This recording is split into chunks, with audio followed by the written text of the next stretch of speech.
to talk about relations with China. We've seen incidents in the air, at sea. Will that impact normalization of relations?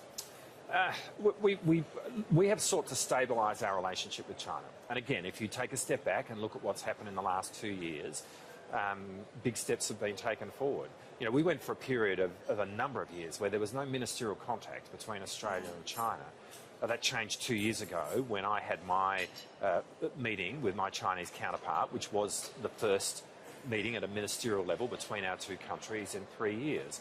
Now, in the 2 years since that meeting, we've had numerous meetings between ministers of both our governments. There is significant dialogue across the whole range of our bilateral relationship, and we have seen a lot of the trade restored.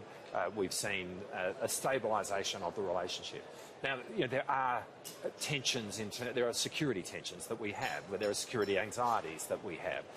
We obviously want to work through all of those, but there's no point in denying the fact that they exist, which is why we talk about cooperating with China where we can, disagreeing where we must. And we have been very clear about our disagreements when they occur. And one of the really important things is that when our militaries interact, they need to do so in a manner which is both professional and safe. This is a more aggressive China. We're seeing that in the South China Sea. It's also a China that wants to expand its presence in the Pacific. Surely you must be quite worried about that. Well, firstly, we make really clear that the rules-based order, I know people talk about that phrase a lot, and maybe at times people can think it's kind of almost becomes glib.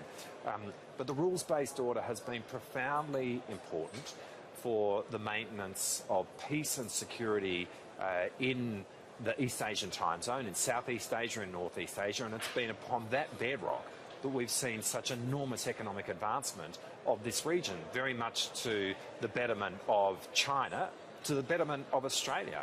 And that's what we want to see continue. But what underpins that is that rules-based order. We need to know that we can operate in the global commons according to a set of rules which everyone consistently understands, which have been in place for decades.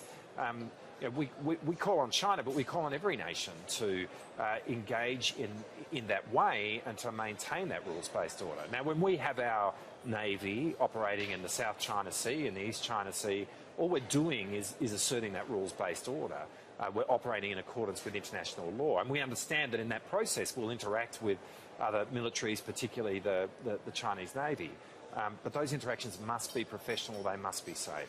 You talk about a rules-based order, but China wants a multipolar world where there's more than just one power. Is there no room for that, given that China's on the rise and, you know, the middle countries are doing a lot more as well? I think middle countries are doing a lot more, but let's be clear, China's a great power.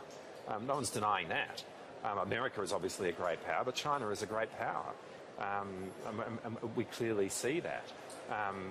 And there is no problem with the rise of China. I mean, the economic growth of China has seen the alleviation of poverty for hundreds of millions of people. The economic rise of China has occurred in a way which has very much bettered Australia. We acknowledge all of that. But as a great power, there is a responsibility, an increased responsibility really, to be the guardian of that rules-based order which has enabled this economic growth, and that's what we look to.